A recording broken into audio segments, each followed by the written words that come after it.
Good morning, one and all. I am Kate Byrne, the moderator of this fabulous panel, and really, really lucky to be joined by these ladies. I have refreshed. So let's just get this out on the table right now. I've been tech friend or foe. Today, it is definitely not being my bestie. And so rather than get distracted by that, I would really love to focus on the wisdom of the fabulous panelists that. So just know I'm here, my voice is here, my mind is here, and let's dig in and hear what these amazing women are doing with regards to helping heal Mother Earth. It's been absolutely, no surprise. We all know what the impact of the pandemic has done on all of us, especially with women. And it runs across all systems, be it education, be it business and financing, be it and more. And also not to mention everyone in terms of physical violence, sadly. But climate has played a huge role in changing, and it is a place that offers us healing and frankly, an opportunity to really regain a lot of our power. We are joined today by a fantastic array of voices. And I say array specifically because we have folks such as Christina Korp, who is essentially wrangling astronauts, literally, but helping heal space and get space programs involved. And she'll talk a little bit about that vantage point. We've got Rachel Payne, who is with Full Cycle Finance, and she is doing amazing work in terms of funding, companies funded and financially. Thank you, Rachel. Lord knows we need you. We've got Sanjan Gupta, who is work with diversity and inclusion, but also education and helping us build out her sisters in India. And Miambo, who is, who is joining us from Texas, who also has done a lot of work making and ensuring that women and girls are getting. And we were just joined by Nina, who is my compatriot over at Catapult. She the Catapult Climate Accelerator and has been knee-deep in really building out our efforts in how can we get more tech for good and good tech, because there is a difference, helping to hear the climate in terms of. And then I'm Kate Byrne. I am the CEO of Catapult and also the editor of womenadvancing.org. And to be having this conversation. So with that in mind, what I thought, we had all met earlier, I guess it was last week, and we were thinking about how do we want to address, the conversation about how we're healing Mother Earth and what are we doing with regards to, taking an active part in getting all systems fixed, frankly. And so thing is, I wanted to take a look at education. Really, I want to start with education because we really need to get more women and girls educated, and we've been doing a lot of support in educating women and girls. And I'd love to see each of you, has that been effective? And how do we see that playing a role in healing the Earth in the future? You want to start us off? Thank you so much, Kate. So, we are starting by saying Mother Earth.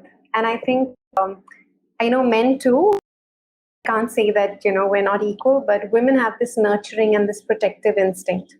That's what I think. So I come from the corporate world, and I've been lobbying for diversity within the maritime industry. And what we find is more often than not, we find that women don't have the right skills. And it starts right from school. You go back to school and then college and higher education.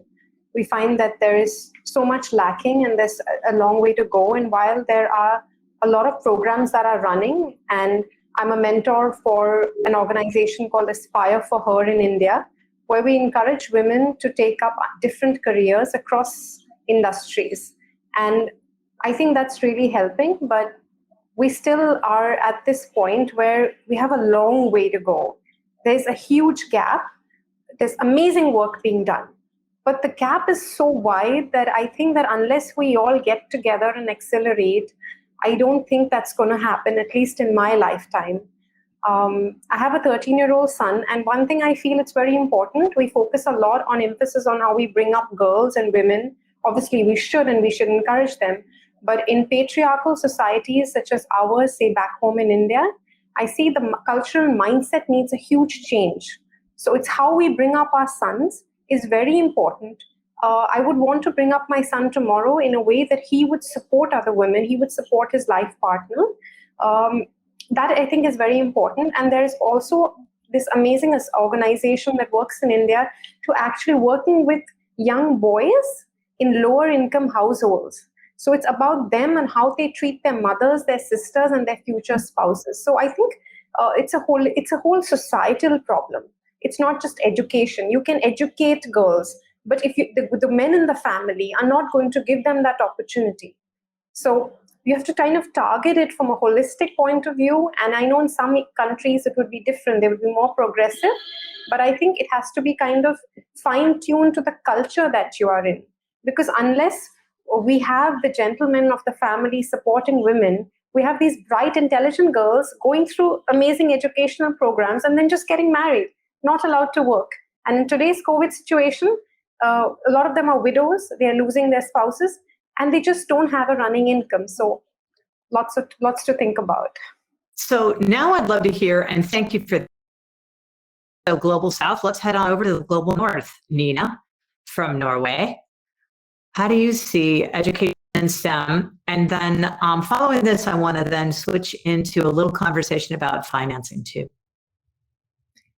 Yeah, that's. I just want to follow up on what Santam just said. You know, the kind of the not only having the top down to lift girls up and then onboard them to the educational system, but having more of the bottom up and the kind of educating young boys as well to do that work, because I think that's really needed across societies to do that. And knowledge is really everything when it comes to also to saving our planet and what we're here to talk about today.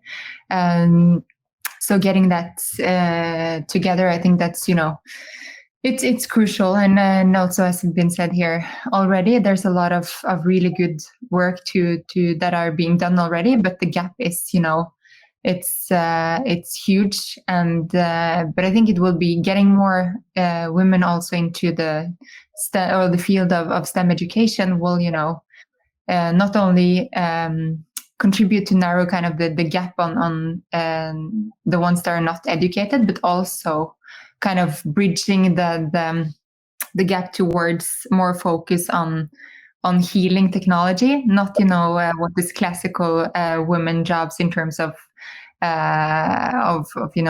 being health tech, or not health tech, but the health and supporting system, and taking care of elderly people, etc. But if you can use that fantastic traits and kind of mindsets and turn it into how we protect our planet through technology and through entrepreneurship, innovation, etc., where skills are defined and learned through STEM education. I think that's that's an important bridge to where we need to go. Yeah, more the caring economy, essentially, right? Which I know we'll be hearing a little bit later from Rian Eisler, and I know that's definitely deep in her. But I also believe that it will help in perhaps minimizing some of the bias that we see in product development and tech development as we get broader hands. And I'm curious, Rachel, what are you seeing along this front? Because I know that we had talked in the funding, but with regards to women in climate and technologies such as the So there's so much to say on this topic. First of all, thank you, everyone. I'm excited to be on this panel. Stepping back a little bit to the question of women's education, one of the reasons we focus on that, as one of the solutions to climate change is because it's one of the biggest levers we have And educating girls and women is what helps give them agency to determine their own outcomes, which includes when and whether to get married and when and whether to have children. So that's one of the reasons why it's connected to climate change. Additionally, the focus on STEM is important, but what I don't want to lose sight of is the fact that just focusing on STEM and specifically technology for the sake of technology is very alienating for most young girls. I used to have a tech company where we pioneered a new approach to AI. And one of the things that we found was that the glorification of technology and the geek and the nerd and the scientist and the people that look like them was actually turning more girls away from technology because it didn't emphasize why they should pursue it. It emphasized technology, but not what you can do with it, not what a technology background can do to enable you, to empower you to be a problem solver, to create solutions. And when it comes to climate change, we need all hands on deck. We can't afford to lose half the talent of the world. And in fact, I would say women and girls are better placed to be solutions providers because they're on the front lines today on a global basis. Women and girls are already bearing the brunt of climate change on a daily basis, whether it relates to water and food, and I'll let Lumbi go into that in more detail, but also, relating to caring for their community and their families, but importantly in innovation. So I'm in the field of innovation. I've been in technology for 20 years. Currently, I'm an investor, a partner at a private equity fund. We focus exclusively on climate solutions. And innovation is not relegated to a few bros in hoodies in Silicon Valley. It's everywhere. Global talent is distributed globally. And so what we want to do is make sure we're tapping into the talent and the innovation that does reside. And education is part of the foundation that makes that possible. But it's also understanding that these domains are not silos. One of the challenges in a patriarchal regime is the way in which everything becomes disconnected. Mother Earth is all about interconnected systems. We're all interconnected. And if we think about regenerative models for development, they're holistic. So if we really want to think about Mother Earth, we need to stop this conflict, man versus nature, and respect nature, respecting the nature in ourselves and respecting the feminine. Right. Well said. Well said. Lumbi, in Texas, in terms of some of the changes that you've seen with regards to climate and the impact there, we certainly know that Texas has been very, violently impacted. So what are some of the things that you're seeing there in your work?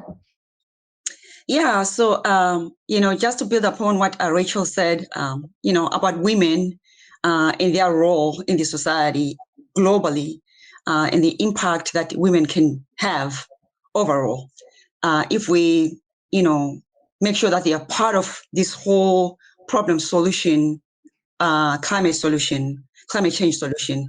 Like you're saying, I see that here in Texas right now, because just recently we had, I'm sure you guys read that in the news, we had this power outage, we had, this so-called Texas winter storm that left us without any power, without any water. And then if you saw again, especially in Houston when we recovered, we noticed that mostly women and girls were struggling. And one would wonder why. And that's because women use water more than men for their menstruation periods and for their upkeep, right? So it makes sense that they were actually the ones that were struggling, and men could go for days without water, washing their bodies or whatever, but women can't. So, but that, at least for Texas, that was the climate change as well, because it was brought by the weather. Maybe it's due to how people are, living today, how we live today, how we take care of the environment. But the organization that I work for, that I work with, my organization, JB Dondolo, whose purpose is to make sure that we remove barriers of access to clean water, sanitation, and hygiene so that we get out of poverty and promote gender equity. And doing that in underserved and impoverished areas, we do see that that is very common. And people always say, why do you always talk about women and girls? And I say, why not? Because you want us to talk about men? What problems do men have that can compare to women's problems? I always say that. Because, I mean, I know that I'm saying that men don't have any problems, they do. But when it comes to water, you see that women are mostly impacted and women are mostly disadvantaged. And that is so in underserved and impoverished areas. And it's still the case up to today. And the reason why we want to educate that everybody about this issue is because we see that it's always women and girls that would walk miles and miles away. Look, one of the projects I'm working on right now in Zimbabwe, they walk 18 miles a day. If you're walking 18 miles a day, what time do you have to yourself, to learn anything, learn any new skills, for girls to go to school? What kind of dignity do you have when there's no protection, wherever you go is unsafe? So, and just because of the impact and the globally, the impact of the climate change. So, and I always say that, let's focus on girls and women, because once we bring water to them and closer to their living quarters or within their quarters, then they can focus on themselves, they can learn new skills and become entrepreneurs. Because when you're empowered and you have dignity, you have restored everything that you've got, you are so confident, you have self-confidence. You know that now you have the power, you can do anything. You are motivated enough, to go to school so you can learn all these new skills and, and like Rachel was saying, women know more about the issues that we face. I mean, these climate change. Nina said the same thing, and Sanjan said the same thing. So why not empower women? Because women know everything. You find that even go to with the wells, and there's a lack of, men should go and take care of this. Men who say we don't know anything, women know, because they're always the ones that go out there and find water. So education is very important, not just women and girls, for everybody, so that we're on the same page to address this issue. Otherwise, we'll never get out of the cycle of poverty. Yeah, you make me smile. Everything. I also think there is some truth too, that we are literally wired from a more community-oriented, when push comes to shove, we understand the interconnectedness of all. And, famous quote, to save a village, save a woman, save a village. And it's really, really true, because they'll do whatever. They have no problem. I believe that they practice what I call situational humility, whereby they understand this is a much larger crisis than just myself can handle. And so I'm going to find out however many people that I need to help us fix it. So now I want to go and take it way far up and ask Christina, coming from the world of space. Thanks, Kate. You're welcome. I'd love to hear, your input on this, because it was one of the pieces that we had talked about was, okay, well, gosh, there's so many issues taking place at home here on the planet. Why on earth would we be putting investment towards the world beyond the planet, and so in space? So Cheryl. Yeah, so I came from the entertainment world and I fell into the space world 13 years ago. And one of the advantages of that, I think, is the fact that I kind of had fresh eyes on it in a way that the space world is not really great at conveying. First off, a lot of times people are like, what does space have to do with climate change? It's so wasteful. You're sending rockets, you're sending this and that.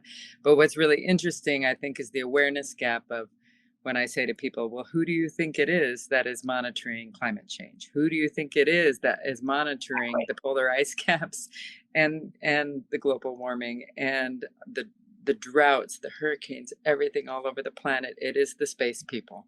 We are the ones who send the satellites up into orbit, and it gives us this far away perspective that actually really like focuses in on the problems in a way that's hard to do on the ground.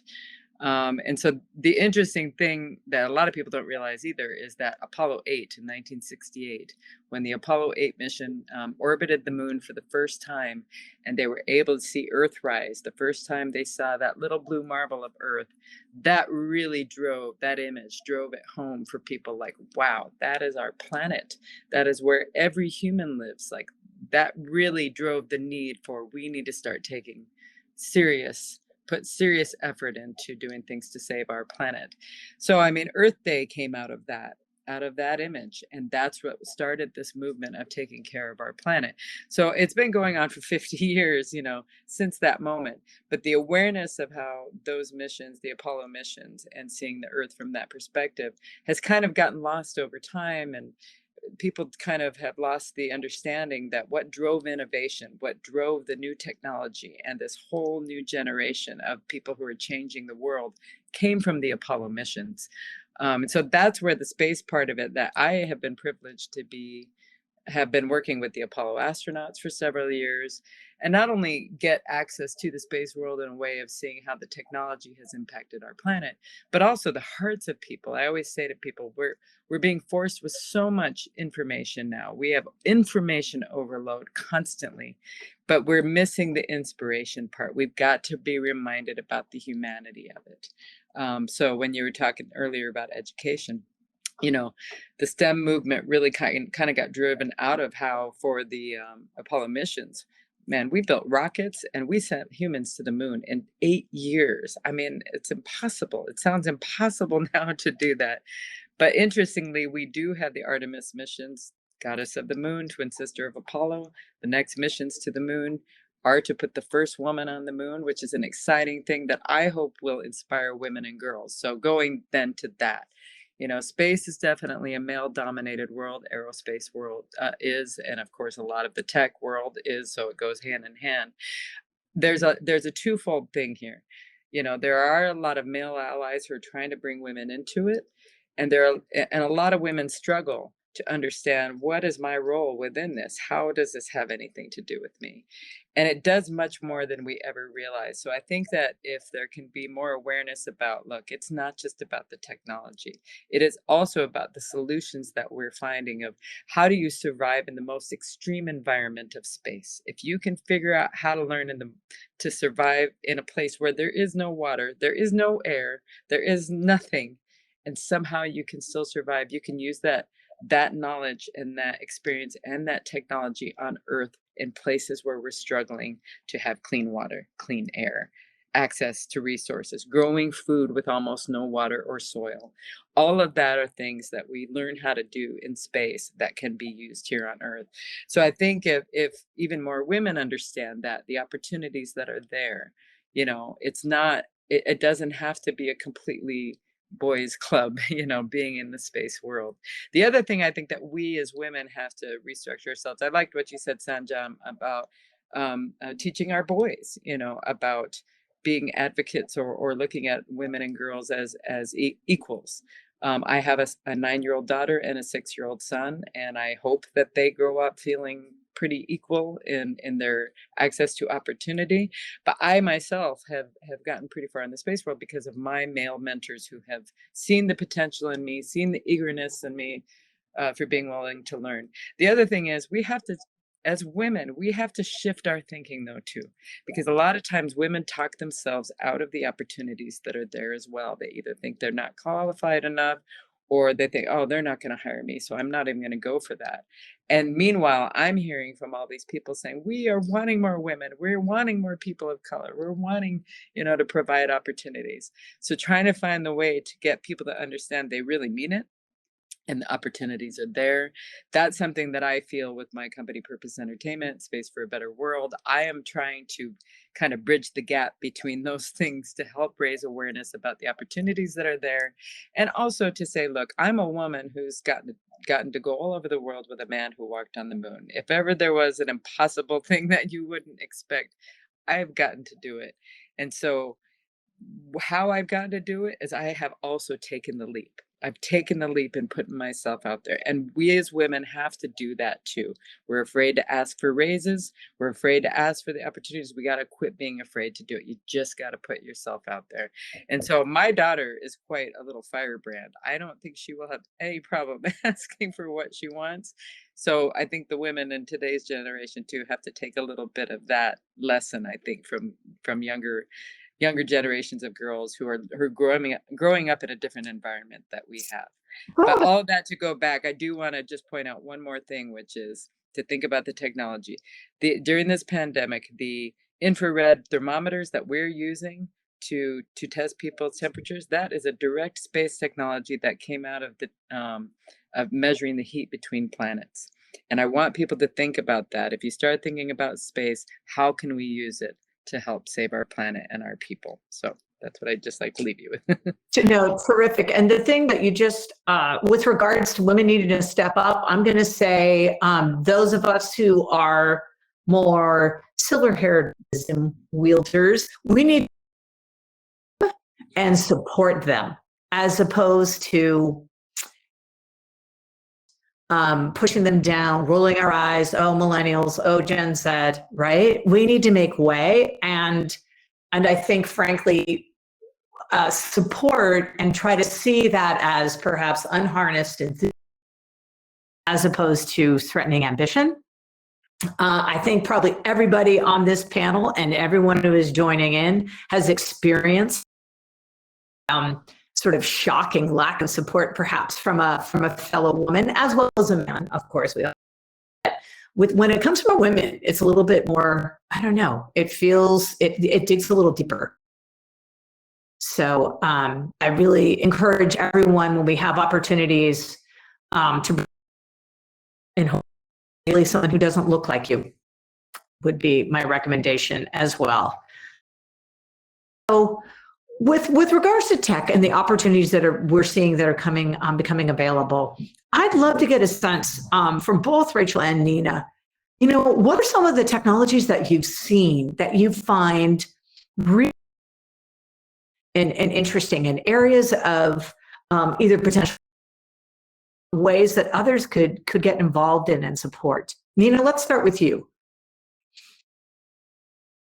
Thank you, Kate. So now at Catapult Climate, our new vertical initiative for this year, we're aiming to invest in between 8 to 10 brilliant climate tech companies from all over the globe in October. We're currently looking for those companies. And I think, you know, the main domains or sectors that we're looking into for this specific cohort that will happen this year is, you know, within renewable energy, smart cities industry, green mobility, carbon capture, and also what we refer to as new frontiers, which is, you know, more of enabling technologies within all these domains. And we're also looking into food and agriculture, and especially then in terms of CO2 reduction on the production and electrification of food products and processes. That's kind of what we mainly will be looking into. And we have previously done investments into all of these sectors. So we're kind of just now, so previously at Catapult and from the kind of part of Catapult that I've been representing as well, we have done kind of general impact techs. We have been doing everything from health, education, financial inclusion, but also within kind of the climate space. And this year we took a stand, as we know that, you know, we're in a hurry to save Mother Earth, and we wanted to double down our efforts on supporting more climate tech companies. So that's, you know, the focus that we have going forward. And I think, you know, to us, we're looking for the best companies out there. We're also looking for more investors that want to put their money where their mouth and heart is. And also, you know, all type of partners in terms of, you know, supporting and kind of helping these companies grow. And as we in Catapult have a global mindset in the things that we do, meaning that we invest in companies no matter where they come from, and we work with experts and mentors no matter where they're located. So I think, you know, that's there are many ways to at least be involved and engaged in kind of the opportunities of Catapult. And we're also using this year to really understand the space of climate tech solutions and, you know, where best investment opportunities for our mandate is. That is also a learning process to take with us when we're scaling up the funds and activities from next year and forward. Terrific. Thanks, Rachel.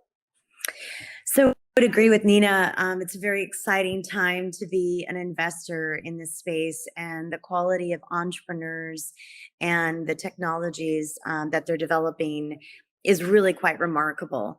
In my fund, we focus on short-lived climate pollutants, which have disproportionate warming over a shorter horizon.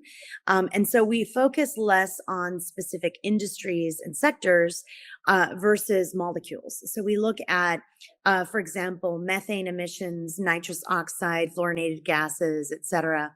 And in doing so, you end up looking a lot at things that rot, for example. So methane is often emitted from waste, whether it's fashion waste, agricultural waste, or mixed municipal waste.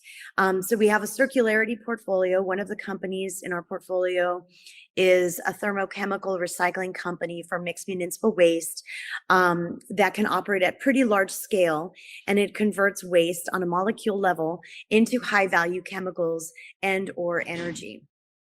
Another area that we've invested in is in sustainable agriculture, looking at how we can cut nitrous oxide emissions from fertilizers and use waste heat from gas processing plants to power controlled environment indoor agricultural facilities that have a high carbon return on investment.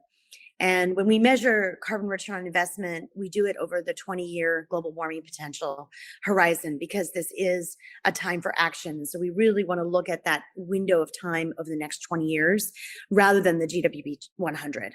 And that gives us a really clear view into where you can have the most impact. We also do look at emerging technologies, areas that are interesting, and of course, inspired by space, include renewable energy generation from hydrogen, solar. You know, there's a lot of examples where space technology is now ready for commercialization. I think Moxie is a great example of that. I'll let Christina talk about that in more detail. But it's an example of how you can utilize hydrogen as a storage and for energy generally. And we also look at the energy and water nexus. So understanding that water utilizes a lot of energy in all aspects of its management, and how you can generate electricity as baseload power from kinetic energy from water. So there's some interesting areas that we're exploring. We tend to focus on more mature technologies and infrastructure investments. So these are TRLs, and again, Christina would know what I'm talking about, technology readiness levels of 7 to 9 by the NASA scale. And then we invest in the companies and their associated infrastructure projects so that we can accelerate deployment for direct abatement of CO2 equivalent on a global scale. Terrific. Christina, share a little bit about Moxie. I don't know Moxie. I'm not sure what you're saying there. I probably do, but maybe don't realize that I know it. And so everyone knows. I mean, I know quite a lot in the broader sense about, you know, it's funny. I was saying I spoke at the World Economic Forum last year. Mm-hmm. Everyone's talking about expanding their clean energy, building solar fields and whatnot. And what surprised me is how none of them made the connection that those came from space. I mean, that those solar panels have been around for 60, 70 years. And the whole point of why they were, it's a Mars thing. Got it. The whole point of why they were invented was to power spacecraft in orbit. and so there's no other way, you know, to get electricity. And so that's how solar panels were invented. So, I mean, it's something that the space program has been using forever. And finally, the commercial sector, you know, realized, wow, there is an opportunity here to use the energy of the sun. Just so you know, there's been an effort for a long time to do space-based solar power, which is meaning to put giant solar panels in orbit so that we can actually beam the energy down to Earth. It's something that seemed impossible about 10 years ago, but is starting to maybe seem more realistic now because it's expensive to launch such big items to space. But with the commercial companies now starting to make rocket launch more of a almost monthly occurrence or more, the costs are starting to come down. And so it might be a realistic option in the future, which would be an incredible way to quit using fossil fuels. And honestly, the interesting thing is the UAE, about 7 years ago, I was at a space conference where they were announcing that they were starting the UAE Space Agency. They said, look, oil is done. We have got to start focusing now on clean energy, other options, and investing in that. That is the future. There's going to be no other way. And I was surprised to hear that in the Middle East, where of course they have thrived the most from fossil fuels, but they understand that it is time to get away from that for the sake of our planet as well as for the sake of business. Wow, that's fascinating. I was actually asked to go, I'm in the Bay Area, and so I was invited to go down and participate in a conversation around the ethics and community norms in space, colonizing on other planets, which was a really fascinating experience. Just to even, it was one of those situations where we all looked at each other and said, "Wow, we're really having this conversation," and it's really not that far off, and can perhaps be a lot more close coming to us. So amazing. Can I ask a question to all of you, and whoever wants to go first, go for it. Climate. It is obvious and it's growing ever more issues. Why is it taking so long for the world to really join hands and do something about it? Is it relevance? Yeah, go, Rachel. Sorry, I didn't even let you finish the question. No, go for it. Take it. Well, if you read Michael Mann's book, The New War on Climate, you'll understand that this has been a decades-long misinformation campaign that's been well-funded by special interests who are deliberately confusing the message, challenging climate science without basis, and using what is a complex topic to direct attention away from industry and to instead try and make it an issue of individual accountability versus institutional. It's a very complex systematic effort to use what is, rather challenging as science, because it's dynamic, it's complex, it's interrelated and all those things, to further confuse the public so that you can delay and detract and not be held accountable as, large multinational corporations. And I lay a lot of the blame at US companies, but it's not exclusive to that. It's just probably that there's more of them that are more well-funded on the lobbying front. And this has gotten worse over the years. And then now we have a political environment that further inflames that disconnect and creates artificial false equivalence, basically, between the sides, where they pretend that there's a legitimate and honest debate about climate science, which it's not. This is a debate about special interests, and where you stand depends on where you sit and what your relative position is and your advantage in the current system. You'll notice that there were a lot of campaigns also blaming the individual and telling them it's their fault and their carbon footprint. But when you look at the majority of emissions, 90% can be accounted for in the global supply chain. So this is not an issue where yes, every individual can do more. We can all do more. And in fact, on a daily basis, I aspire to do more, to have a lower footprint. But that's not where the blame should reside. And this is about taking action and investing in the future and changing the status quo. And so we have to stay focused on that and not let the false argument distract us. Right. And go ahead, Kristen. I just wanted to add real quick. One thing I was really surprised to learn last year, I took the Harvard Business School course on sustainability, and was to learn that Walmart, of all companies, has really made a huge commitment to sustainability. They have solar panels on almost all the roofs of all of their stores. Their trucking fleet is almost completely electric. They have made a huge commitment to start transitioning the way that they do business, Unilever as well, and also being able to prove that the business model is positive. It doesn't have to cost more money to do the right thing. So that part I was heartened to see, that big companies, the bureaucracy and the politics may not have gotten there yet, but some of the companies, giant companies, are trying to help shift the bigger global conversation about it, which also kind of guilts, I suppose, other big companies into maybe starting to think that they need to go this way. And it's not the most ideal way to do it, but if it works, then it's worth it, you know. I would agree with that. Actually, a lot of companies are investing in technology platforms to map their global supply chain, to look at points of emission, and many have made mandates which they can be held accountable for by their board, and are moving more towards from a shareholder model to a stakeholder model of accountability. I think all those things are good. Let's not forget that oil and gas industry generally is the one that still stands to gain the most by delaying the transition to a zero carbon economy. So a lot of the dollars and lobbying efforts did come originally and are still from that source. Yeah, I was going to say, this is, of course, where the ESG, sustainable and governance, right, can really start playing a role.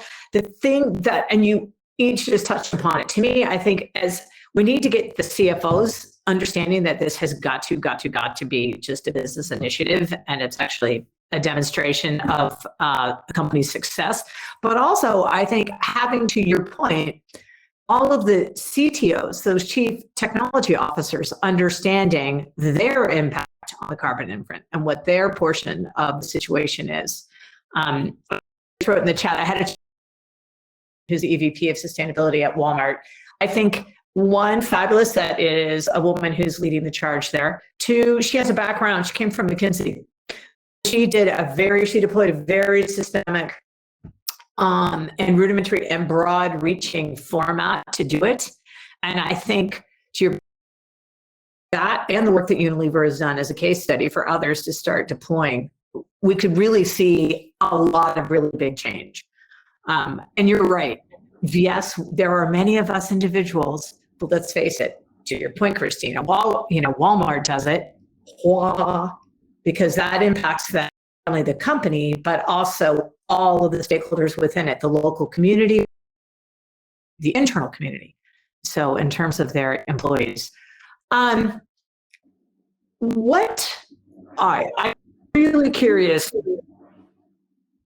we also need to look at is, what are we measuring? Like, how are we, because I think that's part of it. I think the climate issue is so large and so vast. Where do I begin, right? How can little old me, what do I do? And it's beyond me not using a plastic straw, although do that. But you know what I'm saying? That just seems like you're facing this huge battle with a tiny toothpick as your sword. So, Rachel, what would you suggest would be a smart way for folks to get involved and play a role in really helping drive climate change? There's so many opportunities to get involved, and I would tell everyone, please do. There's so much work to be done, and it's the best work that you can do. If you're starting small, like in your own backyard, you can work on soil carbon capture. You can eat less meat. You can invest in, solar panels, or if you are working in a community, you can plant trees.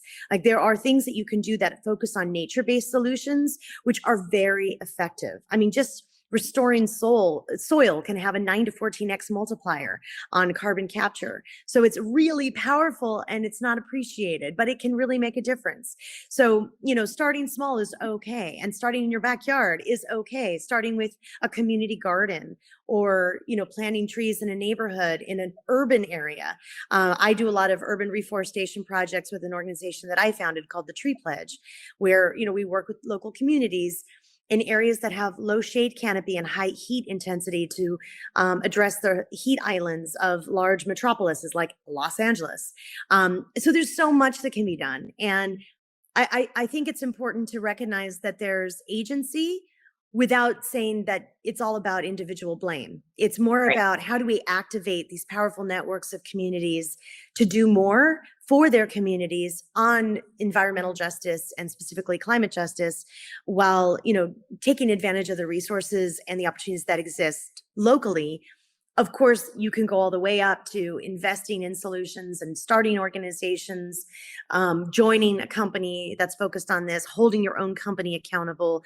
There's an organization called Climate Voice which is, encourages employees to get their companies to make commitments and to lobby for net zero targets. So there's a lot of ways that you can get involved.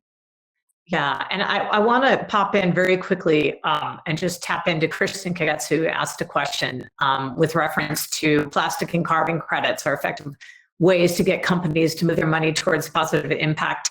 Nina, do you want to address this? Because I mean, there's some differences in terms of right now, policy has been such, the taxation is such that companies don't really have incentives to make some switches. So it's on taxation and plastic and carbon credits as effective ways to get companies to start moving there forward.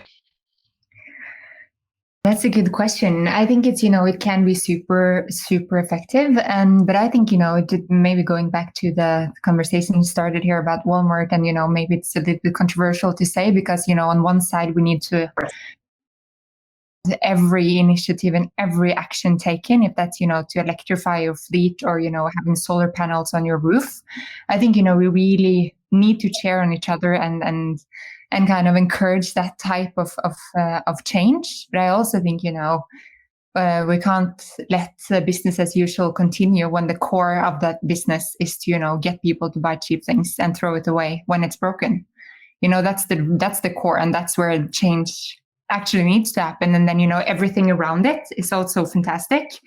But I think if we kind of accept that only parts of it needs to change and not kind of the core, I think it will take longer time at least. So I think, we need to be vocal about that as well. And I think, that goes back to also what Rachel was talking about in terms of the actions that we can do. I think, to take that to the next level in terms of, challenging ourselves and where we spend our hours and what impact we make, not only kind of on the outside in terms of, directly eating less meat or traveling less, but also, where do we actually work? Where are we employed and what type of business and how does that impact our planet? I think, that is, to me, I've had, a couple of rounds and made, a choice on where I want to spend my time on Earth in terms of what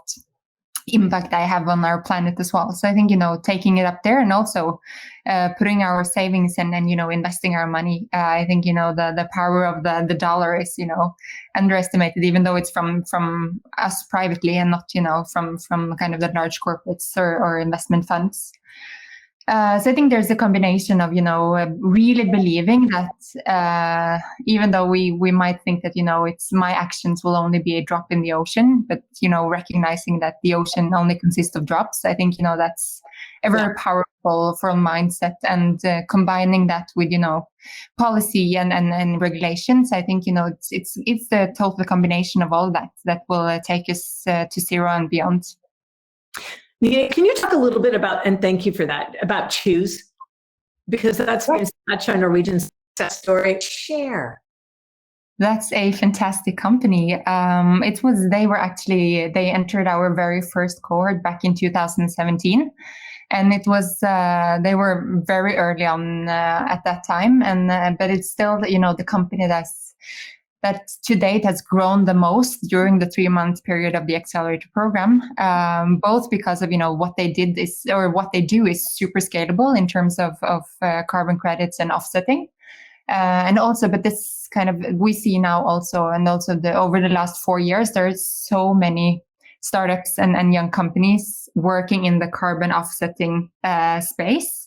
And it's getting harder and harder kind of differentiate and then, really digging into their entire business model and kind of their value chain on where do the money that you buy carbon credits for actually go into what type of products and projects and kind of having those certified projects and kind of the solid documentation of everything. I think, that's one of the fantastic not benefits, but one of the things that Choose is doing really good. And they are, they started off and they're wanting to do more of a B2C product, but they also see that, their impact can be so much bigger if they, directly attack the large corporates. And they're, working with the some of the most controversial players in the kind of in the climate discussion on travel agencies and, you know, airlines and airports and getting all of these on board. And I love the mindset of Andreas, who's the CEO and one of the co-founders of Choose, that, you know, we had a discussion about this a couple of weeks back in terms of the power of the sustainability goal number 17 in terms of partnerships for the goals, is that, you know, it's easy to be maybe a little bit too impact brainwashed and, you know, thinking that we can't work with, you know, the big polluters and we can only work with the good guys. But if we don't work with the kind of large, dirty players out there, you know, change will happen much slower. And I think that is also kind of to the mindset of Catapult overall. We know that it's not that powerful if we invest in small startup companies somewhere down along the value chain if we don't also get the large players on board. So there's work to be done across the kind of the entire chain, and that is also what Choose are doing, right? They really lift that up and acknowledge kind of where the kind of the biggest problems are. It's easier to change the mindset of the man on the street in terms of, you know, I was, you know, happy to start to pay my monthly subscription to Choose. Easier for them, maybe. There's a longer battle to convince the large corporates, but that's also the kind of the battle that they're rolling up their sleeves to do, and I love that. And they're also doing, you know, performing very well, and their growth have been incredible. Also now after the pandemic that, you know, hit a lot of vulnerable startups pretty hard, they're racing, and it's Well, it's also about all of this too, is that, you know, the purpose-driven portfolios and those investments, we've now been doing it long enough that we have the data points that are demonstrating that you don't have to make a trade-off between, you know, profit or impact. In fact, it's actually married between. You're getting impact because you're doing a purpose-driven business, and they're very much intertwined. And I think the sooner people get that, the better off that we will. Kate, can I make a point here? Is it okay if I just wanted to add something? I was just going to ask you to. Yes. Okay. So I think here what Rachel said, and that it should be the industry that should take responsibility. But I also think that there's a difference in the way industry treats this, you know, different countries. So, for example, in developing countries, a lot of these so-called responsible corporates, their standards are lowered much lower in developing countries, and what they do is that they pass on those substandard products, or the production is done in countries where the standards are lower. I mean, they can get away with pollution, they can get away with impacting the climate a lot more. And that is where I think it's very important that this is a global issue, that the developed countries need to stand in hand with the developing countries, because otherwise it's just going to be they're going to be very responsible in countries when there's stringent regulation, but in the developing countries where there's a higher corruption, where they can get away with it, it's just going to keep destroying that part. And in the developing countries are struggling anyways. So that is very, very important. It's a global issue. We need to realize that in companies, corporates cannot have different standards in different countries. And that's a very important thing that I think, you know, the global voices need to speak up for that. The second thing which I forget is that the developing nations want to ape the West. So back home in India, what we used to do, we used to have water in glass bottles. We used to recycle. We had cloth bags for shopping. We tried to ape the West. And today we've come to the point where the West is now going back to using glass bottles for water and doing it, but we're stuck with all that plastic. So, you know, it's kind of really weird, because now I see that the West is doing what we used to do 20, 30 years back. So it's also that kind of ideology that needs to be promoted, and we need to kind of hold on to our roots and not just ape, the developed countries in that matter. Exactly. Lumbi, I see you nodding. Would you like to add?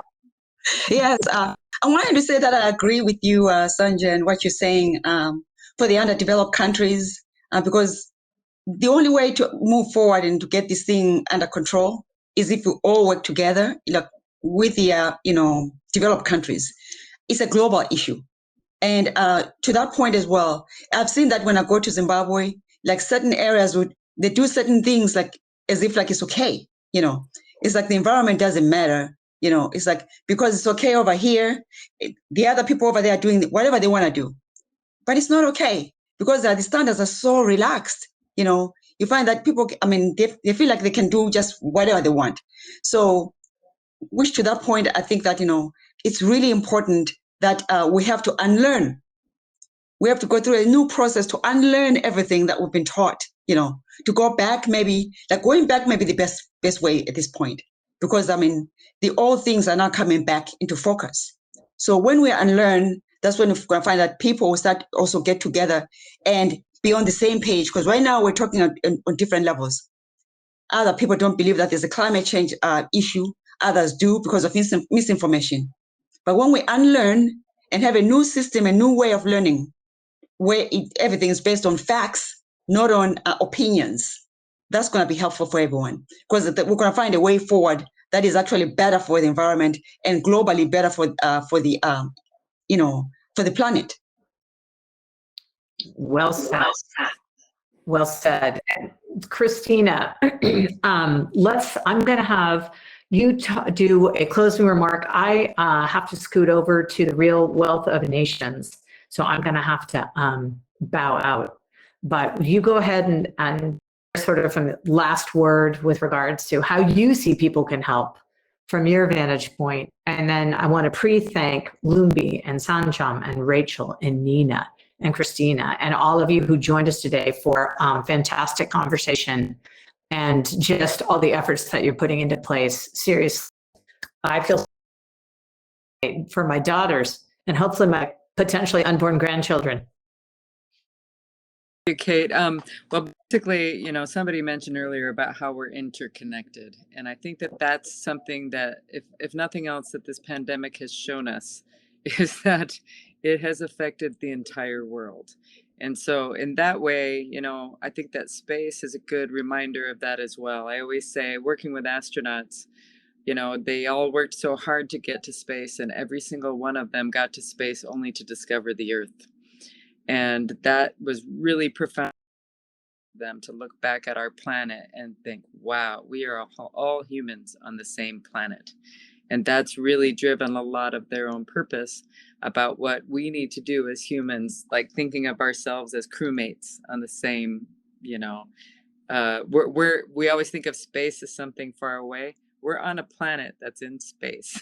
You know, we're a part of it. It all is connected.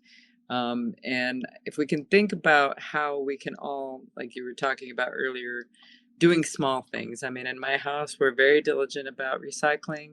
We're very mindful about the things we buy. We quit buying bottles of water. We use glass, you know, like you were saying in India, like we are very, very mindful in our own way. And we hope that this example is something that our kids also, you know, they pay attention to, that this is something that they becomes ingrained with the way that they live.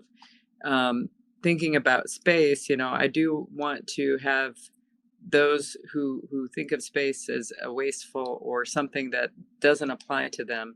I really hope that people will start to shift their thinking on that and think, how can we use what we've learned from space to do good? That's what Space for a Better World is about. Thinking about, okay, what have we developed? What have we learned? What has that perspective given us? And hopefully it will, and maybe if you get involved in space, you can be part of the solutions that also help give back to the planet, to give the opportunities in places that don't have it. You know, I keep saying, whoever has the resources, the people who have a lot of money, have the opportunity to look at what has been created and try to do good with it and take advantage of it. Yeah, just FYI, there's a thing called tech spinoffs from NASA. There are people who literally, their job is to provide people with opportunities of, look at this technology we just developed. You can create a commercial product out of it that could be used for good. Water purifying, air purifying, whatever the heck, you know, there's so many opportunities. So I hope people will also look at spaces as a way to help fix some of the problems here on Earth. I'm working closely with astronauts in that vein. And also, you know, we as women, again, there's room for you in the space world, ladies. You know, if you're interested in learning more about it, please reach out to me. I think the Artemis program is a great awareness campaign. possible. I mean, even NASA, I'm trying to get them to understand the value of really promoting the Artemis missions as a way to inspire women and girls to get into this world. And thank you, ladies, all of you so much for all that you're doing and for your lifting your voices and being in part of these conversations and hopefully letting others know how they can get involved. I'm honored to be a part of this panel and to get to know some of you. So thank you so much. Thank you, guys. Bye, everybody. Thank you. Bye, everyone. Stay safe. See you Bye. soon. Thank you.